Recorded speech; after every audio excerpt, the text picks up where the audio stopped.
Caesar সম্পর্কে ইসলাম কি বলে? সিজার করা কি জায়েজ আছে? নতুন বিয়ের পর মেয়ে বাড়ি থেকে ছেলের বাড়িতে আম, কাঁঠাল, বকরি ইত্যাদি পাঠানোর প্রথা কি শরীয়ত সম্মত? চাদরের ডান পাশে পেশাব লেগেছে, বাম পাশে বিছানার চাদরের উপর কি নামাজ আদায় করা যাবে? যে দিনে জন্ম ওই দিনে বিবাহ হলে কি কিছু হয়?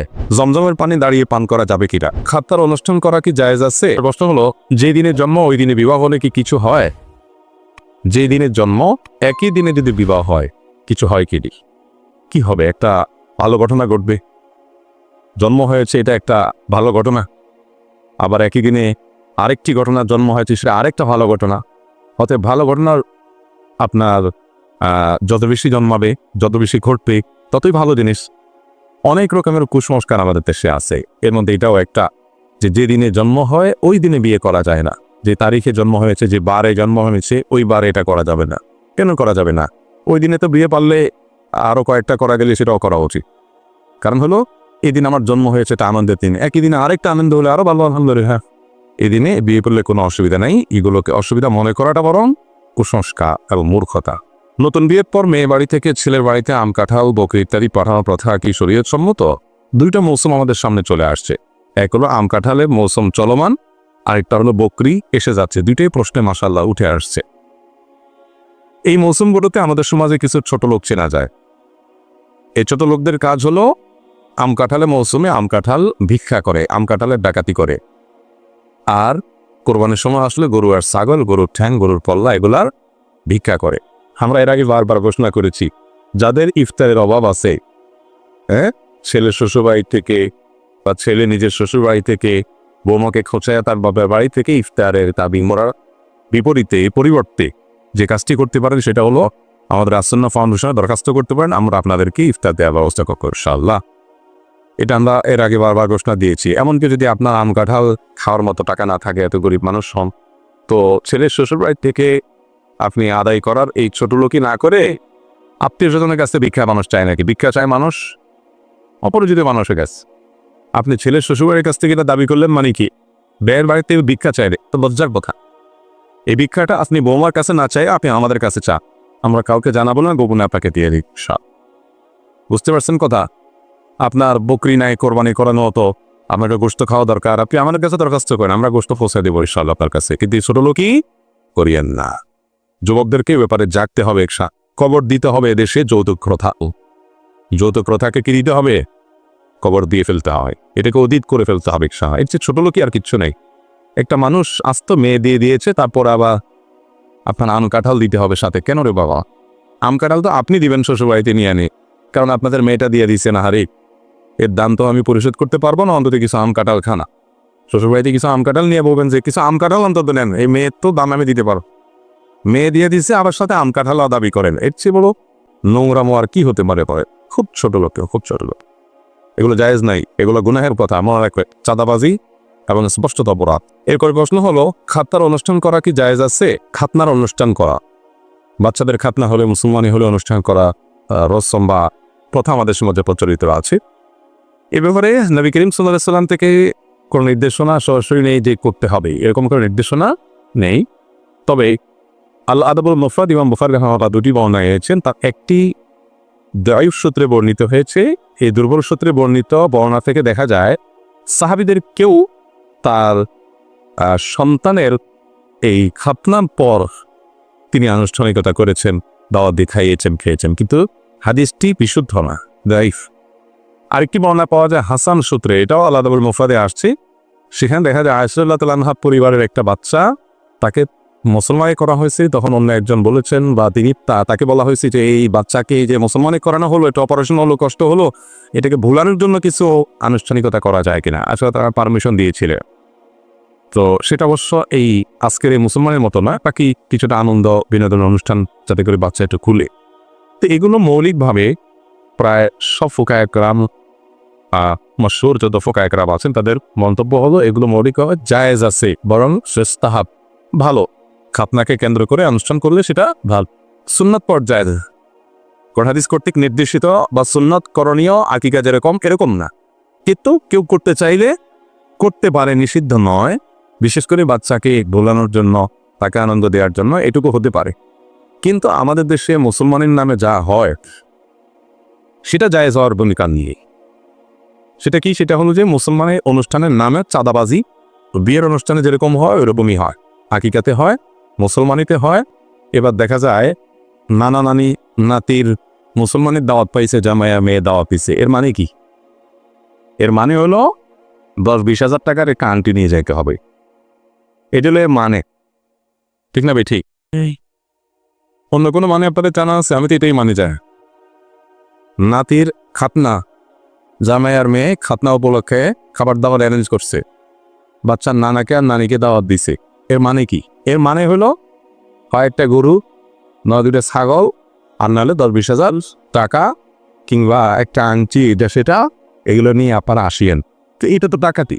এখন কোনো নানার কি সাহস আছে যে ঠিক আছে মেয়ের জামাই দাওয়াত দিছে, নাতিরা মুসলমানই হয়েছে, সেই উপলক্ষে তারা একটু খাবার দাবার অ্যারেঞ্জ করছে, সুন্নাত কোনো আয়োজন না, তারপরেও তারা করছে বাচ্চাকে খুশি করার জন্য, মুস্তাহাব বলেছিল ফুকায়করাম সেই হিসাবে করছে, ঠিক আছে, যাই খেয়ে চলে আসবে কোনো নানা নানি, কোনো কিছু নেওয়া চাওয়া, এই হিম্মত এই কলিজা আছে কোনো নানা নানি না থাকলে হাওলা তেলেও করতে হবে।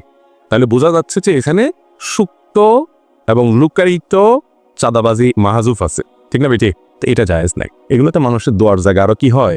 বদদোয়া হয়, বদদোয়া।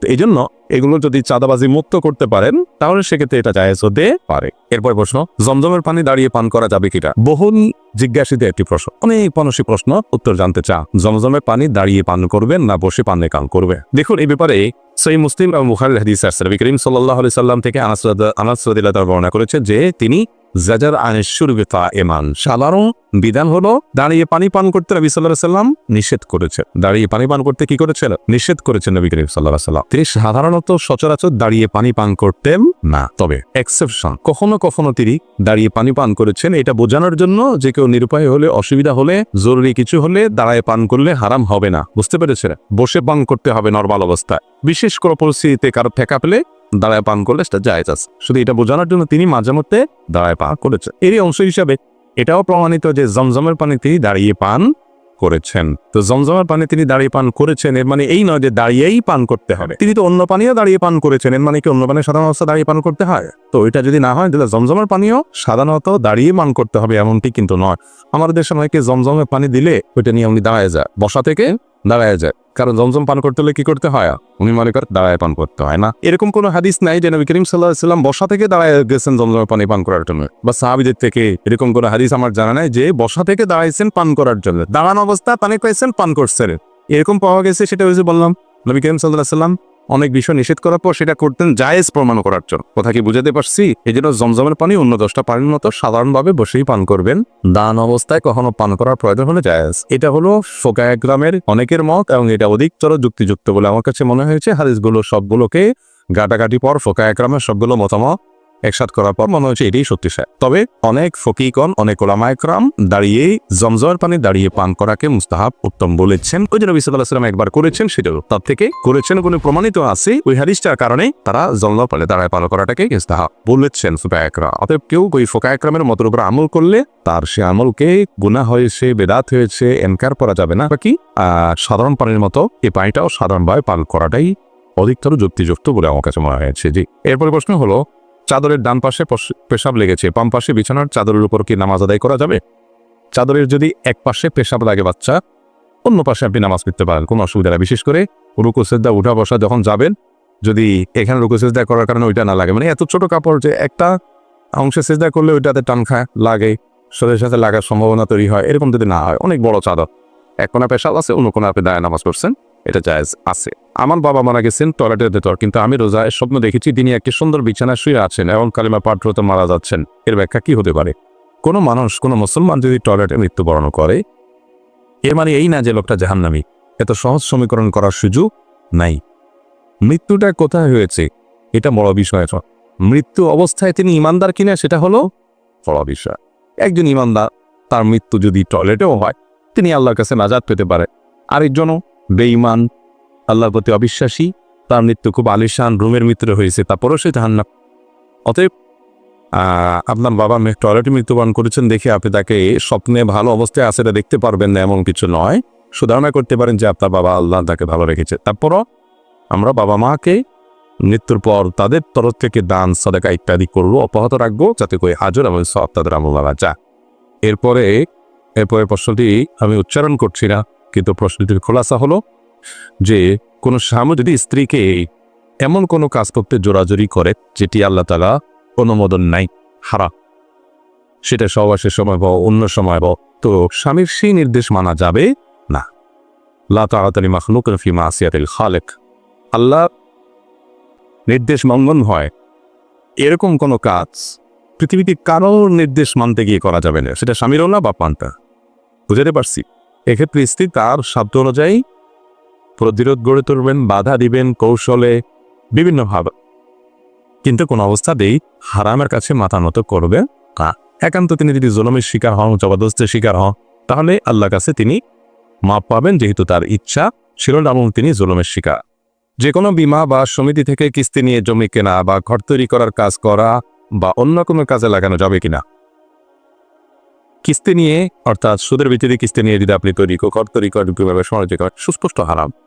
সুদের লোন সেটা কিস্তিতে নেন আর এককালীন নেন, বা কিস্তিতে পরিশোধ করেন বা এককালীন পরিশোধ করেন, যেভাবেই নেন, সুদকে আল্লাহ তাআলা হারাম করে থাকে, সাধারণ হারাম না।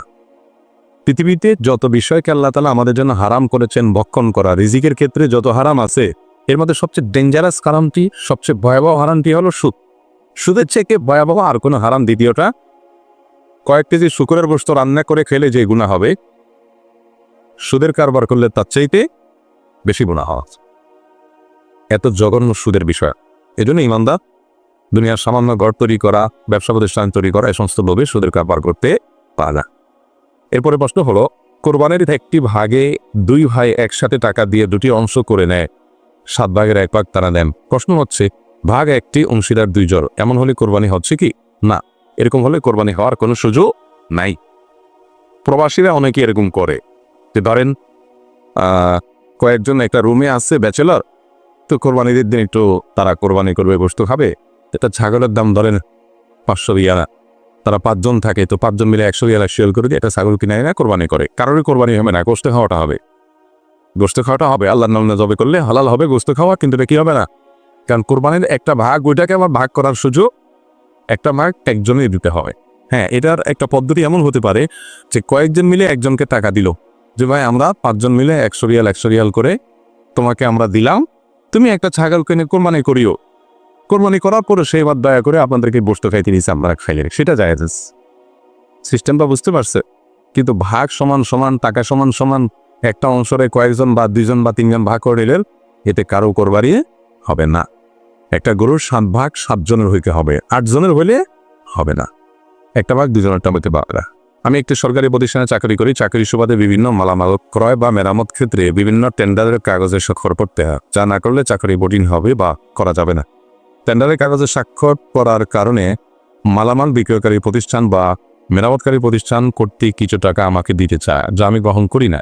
আমার প্রশ্ন হলো, এই টাকা গ্রহণ করে দান বা সরকার করা উত্তম নাকি না নেওয়াটা উত্তম? এসব টেন্ডারে মালামাল ক্রয় বাবদ রেট বেশি ধরা হয়ে থাকে। এ ধরনের চাকরি করা যাবে না, ছেড়ে দিতে হবে। যেখানে আমাকে অন্যায় করতে হবে, রেট বেশি লিখতে হবে, মানে রাষ্ট্রের ক্ষতি হবে বা প্রতিষ্ঠানের ক্ষতি হবে, আবার সেখানে অন্যায়ভাবে ওখানে স্বাক্ষর করে আমি অন্যায় সহযোগিতা করতে হবে। ভাই, পৃথিবীতে বেঁচে থাকার জন্য খুব বেশি কিছু লাগে না। চাকরি ছেড়ে দিলে আপনি মরে যাবেন না, চাকরি ছেড়ে দিলে মরে যাবেন না, আল্লাহ তাআলা মেরে ফেলবেন না। দুনিয়াতে রিকশাওয়ালাও খেয়ে বাঁচে, সাধারণ গরিব মানুষও খেয়ে বাঁচে, দিনবাজারও খেয়ে বাঁচে, আপনিও বাঁচবেন ইনশাআল্লাহ। সৎ সাহস থাকতে হবে। আমি কেন অন্যায়ের সহযোগী হব, এটা আমার জন্য জায়েজ নাই। সেখানে আবার আপনাকে সে উৎকোচ দিলে সে উৎকোচ আপনি নিয়ে গরিবরে দান করবেন না, এই দান আল্লাহ চান না, এই দান আল্লাহ চান না। ইন্নাল্লাহা তাইয়্যিবুন লা ইয়াকবালু ইল্লা তাইয়্যিবা। আল্লাহ নিজে পবিত্র, দান করবেন হালালটা, পবিত্রটা, অপবিত্রটা আল্লাহ গ্রহণ করবেন না, এটা গ্রহণ করে। অতএব এরকম করা জায়েজ নয়। এরপর প্রশ্ন হলো, সিজার সম্পর্কে ইসলাম কি বলে? সিজার করা কি জায়েজ আছে? মেয়েদের গর্ভ খালাসের জন্য সন্তান প্রসবের সময় যদি তা কারোর সিজারের প্রয়োজন হয়, বাচ্চার পজিশন এবং সার্বিক অবস্থা বিবেচনা করে বিচক্ষণ ডক্টরগণ যদি সিজার করতে নির্দেশ না করে এবং এর কোনো বিকল্প না থাকে, তাহলে এটা জায়েজ আছে, কারণ কোনো উপায় চিকিৎসার অংশ হিসাবে এটা জায়েজ আছে। কিন্তু যথাসম্ভব আপনার এক্ষেত্রে প্রপার ট্রিটমেন্ট হচ্ছে কিনা, প্রপার ডায়াগনোসিস হচ্ছে কিনা, প্রপার পরামর্শ হচ্ছে কিনা, এই বিষয়গুলোকে নিশ্চিত করার চেষ্টা করতে হবে। অনেক মেয়েরা আজকাল শখ করে কি করে সিজার করে, শুনি শখ করে নাকি সিজার করে। অদ্ভুত ব্যাপার সেপা, মানে নর্মাল ডেলিভারিতে একটু কষ্ট বেশি হয়, সেজন্য সিজারে তারা চলে যায়। অথচ সিজার মানে কি? পেটের এক মাথা থেকে আরেক মাথা পর্যন্ত কেটে ফেলা, সেটাকে আবার জোড়া দেওয়া, সেটা আবার জোড়া লাগা। আর নর্মাল ডেলিভারি হলে আজকে ডেলিভারি না হাসপাতালে, কালকে মহিলা ছাড়পত্র পেয়ে যায়। আর সিজারের রোগী 3 দিন 4 দিন 5 দিন বেডে শুয়ে থাকতে হয়। হয়তো বাহ্যিক একটু সাময়িক একটু কষ্ট হয় প্রসবের সময়টাতে, কিন্তু আগে পরে পুরো সময়টা সুখ। অতএব এগুলোর নির্বুদ্ধিতা ছাড়া আর কিছুই নয়। আমাদেরকে আজকাল শৌখিনতার নাম দিয়ে, আধুনিকতার নাম দিয়ে শয়তান এমন এমন পদ্ধতিতে নিয়ে যাচ্ছে যে আমরা ধ্বংসের দিকে চলে যাচ্ছি।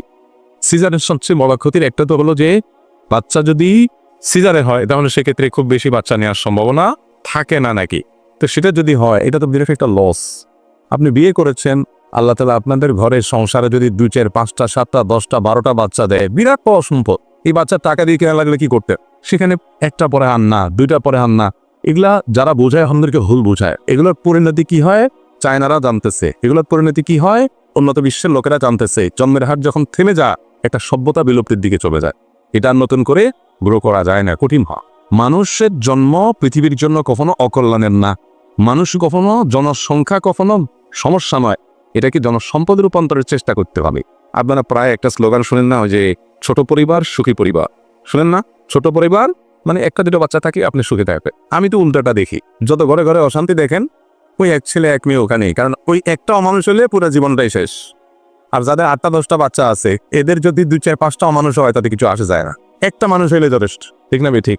বড় পরিবারের সবগুলাই অমানুষ হয়েছে, একটা মানুষের জাত হয় নাই, বাপ মার কষ্টই কষ্ট, এরকম ঘটনা দেখছেন আপনারা? কিন্তু ওই তথাকথিত এক ছেলে এক মেয়ের, একটা লন্ডন চলে গেছে আর একটা কানাডা চলে গেছে, 2টা 2 জায়গায় যায়, অমানুষ হয়ে গেছে, বুড়াবুড়ি দুনিয়াতে মরে, দেশে থেকে মরে, এরকম ঘটনা বহুত আছে না? তাহলে কে বলছে এই সমস্ত কথা? ছোট পরিবার সুখী পরিবার। জনসংখ্যা এটা কখনো সমস্যা নয়, এই থিওরি ভুল। যারা এই থিওরি আমদানি করেছে তারা নিজেরা এখন বিপদে আছে। এখন ভর্তুকি দিয়ে সন্তান জন্ম দেওয়াইতে পারতেছে না। বিভিন্ন দেশে দেশে আপনারা জানেন না, সন্তান হলে ভর্তুকি দেয়, কিন্তু আর হইতে পারতেছে না। আরে আমাদের দেশে এটা নেয়ামত, আলহামদুলিল্লাহ। 7-8টা সন্তান হয়েছে, বাতে মারতেছে, এরকম পাইছেন একজনও? 7-8টা হয়ে গেছে, এই জন্য বাতের অভাবে বুড়াবুড়ি খাইতে পারতেছে না, এরকম হয়েছে কখনো? আল্লাহ তাআলা সবার রিজিকের মালিক, ইমানদার সে বিশ্বাস থাকতে হবে তার। জনসংখ্যা এটা নেয়ামত, পৃথিবীর সংসার দামি সম্পদ, এটা বিধান। সিজার পরে এই যে সন্তান আপনার জন্মের হার কমায় আনা বা সীমিত করে ফেলা, এটা বুদ্ধিমানের পরিচয় না। তবে হ্যাঁ, যদি এরকম পরিস্থিতি হয় যে নর্মাল ডেলিভারি হলে মায়ের জীবন হুমকির মধ্যে পড়ে যায়, তখন অবশ্যই সন্তানের জন্ম পরে আগে মায়ের জীবন রক্ষা করতে হবে। সেটার জন্য কি করতে হবে? সিজারে যেতে হবে, সেটা জায়েজ আছে, কিন্তু এটা হলো সর্বশেষ চিকিৎসা। এবার প্রশ্ন হলো, আমার মা আমার নানার আগে মারা গেছে, বর্তমানে আমার নানাও জীবিত নেই, তাহলে ইসলামের শরীয়ত অনুযায়ী আমি আমার নানার সম্পত্তির মালিক হবই না? না, আপনি আপনার নানার সম্পত্তির মালিক হবেন না, কারণ আপনার নানা মৃত্যুর পর তার সন্তানরা তার সম্পদের মালিক হয়। সম্পদের মালিকানা, আমার সম্পদের মালিকানা আমার ছেলে মেয়েরা কখন পাবে? আমি মারা যাওয়ার পর। আমার জীবদ্দশায় আমি মালিক। এখন আমার মারা যাওয়ার পর তারা মালিক হইতো, তার আগেই তারা মারা যদি যায় কেউ, তাহলে তো সে আর মালিক হওয়ার সুযোগটাই পায় না। তো এই কারণে কারোর নানার আগে যদি তার মা মৃত্যুবরণ করে, দাদার আগে যদি বাপ মৃত্যুবরণ করে, তাহলে ওই বাপ দাদার সম্পদের মালিক হওয়ার সুযোগই পায় নাই, তার আগে সে দুনিয়া থেকে চলে গেছে। আর নাতি তো সরাসরি ওয়ারিস না, সেই হিসাবে ওখান থেকে সম্পদের ভাগ পাবেন না। কিন্তু এটা নিয়ে নাস্তিকরা অনেক কাহিনী করে, ইসলাম বিদ্বেষীরা অনেক কাহিনী তোলে, এটা অযৌক্তিক। শুধুমাত্র সম্পদ বন্টনের ভাগ পাওয়াটাই তো একমাত্র অবলম্বন না, আর বহু ব্যবস্থা আছে তার বেঁচে থাকা। যেমন দাদা তার জন্য জমি লিখে দিতে পারে, নানা তার জন্য লিখে দিতে পারে, মামারা লিখে দিতে পারে, খালা লিখে দিতে পারে, চাচারা লিখে দিতে পারে। আর প্র্যাকটিসও মারা গেছে, তো নাতিরা, দাদার আগে হয়তো বাপ মারা গেছে, নাতিরা কিছু পায় নাই, তো ঠিক আছে চাচারা আবার সবাই মিলে নাতির জন্য কিছু দিয়ে দিছে। বা দাদা বেঁচে আছে যে ঠিক আছে আমার ছেলে মারা গেছে, নাতিরা তো নিয়ম অনুযায়ী তারা পায় না, তো আমি তাদেরকে দয়া করি এটা লিখে দিলাম, এটা তাদের জন্য জায়েজ আছে। ওয়ারিসদেরকে দেওয়া জায়েজ নেই, কিন্তু নাতিদেরকে দেওয়া জায়েজ আছে। আল্লাহ তাআলা অন্য রাস্তা করে রেখেছে। শুধু সেটাই নয়, নাতিদের ভরণ পোষণ, তাদের খরচ খরচা, দায় দায়িত্ব পুরাটা দাদাকে বহন করতে হবে বাবার অগোচরে। তাহলে শরীয়ত তার জন্য অনেকগুলো বিকল্প রেখেছে। এটা নিয়ে শরীয়তের সমালোচনা করাটা মূর্খতা ছাড়া কিছুই না। আল্লাহ তাআলা আমাদেরকে বুঝার নেওয়া তৌফিক দান করুন। জাযাকুমুল্লাহু খাইরান ওয়া আলহামদুলিল্লাহ।